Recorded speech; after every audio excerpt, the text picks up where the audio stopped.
लगाण वर्षार बुड़िला मालकानगिर सहर आदर्श थाना ठारू राम मंदिर जाए 326 नंबर जातीय राजपथ उपरे 3 फुट पानी मालकानगिर कालीमेला मध्य यातायात बाधाप्राप्त विभिन्न साही और बस्ती रे मध्य पानी पशि जाइछि। नंदीघोष टीभीर एक्सक्लूसिव भिजुआल आपण देखि पारुछंती। वर्षारे उबुटुब मालकानगिर सहर जेउ आड़े देखिबो केवल पानी आउ पानी मालकानगिर कालीमेला मध्य यातायात बाधाप्राप्त होइछि। एभली कि विभिन्न साही एवं बस्ती रे मध्य पानी पशि जाइछि।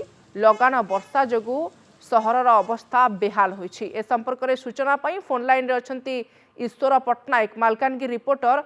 ईश्वर, वर्तमान मालकानगिर चित्र आमे देखुछु, लगाण वर्षा फल मालकानगिर अवस्था बेहाल हो जाइछि। देखो शुभश्री, आज दिन तमाम जो भाव में अनवरत जो वर्षा लगी रही समग्र जिले में संपूर्ण भाव में रास्ता घाट पानी रे बुड़ी जाइए। जयपुर मालकानगिरी रास्ता विच्छिन्न होइछि। मालकानगिरी बंटू रास्ता अल्प समय मध्य आप पटेरू कांगुरकोंडा यू ओवरफ्लो होबार संभावना रही।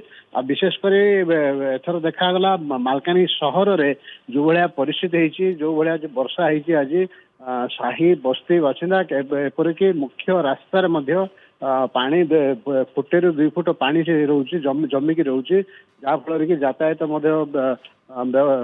असुविधा होचे लोक मैंने घर बाहर ना जो भाया वर्षा होची जो भाया बर्तमान रास्तार जो परिस्थिति होती से समग्र जिलार सेम अवस्था होती।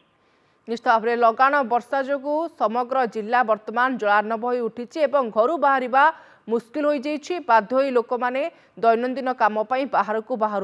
आपको अनेक अनेक धन्यवाद ईश्वर ए संपर्क में सविशेष सूचना देथिबारु।